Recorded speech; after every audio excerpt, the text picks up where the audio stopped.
Hello everyone, it's me Beck over here at beckrobbins.com and welcome back to the Co-Create Your Life video series.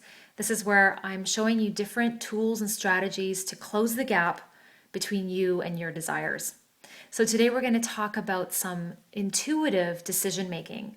I find it's really important for us to have tools to make high quality decisions as we're moving forward in our creative ventures.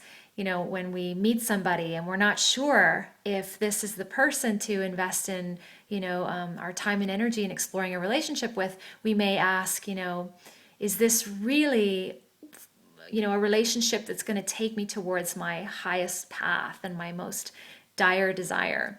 So in instances like that, usually we answer with our mind, and our mind is not a very reliable decision-making tool because it is only making decisions based on the limited amount of knowledge and experience that it has had in this world. It's also completely riddled with falsities, with limiting beliefs that interfere with our decision-making process and sometimes cause us to make decisions that aren't in alignment with our co-creative path. So I like to bypass the mind when I'm making big decisions that require a little bit more muscle, a little bit more divine power behind getting the answer. So I'm going to start with yes or no questions, and there's a really fun way to work intuitively to answer yes or no questions, and it's using your body. Your body is the tool that your intuition uses to help you be guided. So what we want to do is get a sense of what yes feels like in our body.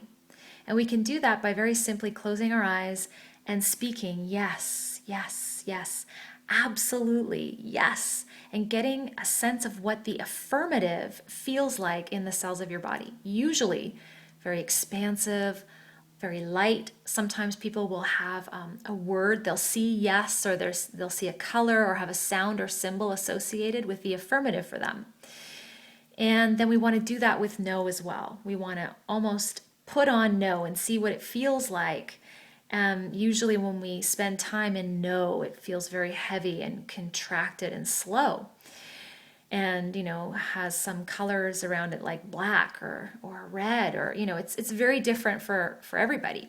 But once you know what yes really feels like in your body sensorially and what no feels like, then you can turn in every time you have a big question and ask the question a few times to see what is triggered in the cells of your body. So this type of information and decision making is very high level because it's tapping into an omniscient, infinite source of wisdom that sometimes we can't even understand. So I invite you to play with that today. Definitely share in the comments below if you have used this technique, if you have any interesting results or stories about what worked and what didn't for you. I'd love to hear. And also, if you haven't yet subscribed to this channel, you can do so by clicking above or below, depending on where you're watching. That ensures that you get all of these tips directly to your inbox as soon as they're posted. So thank you so much again for watching, and I will see you at the next one.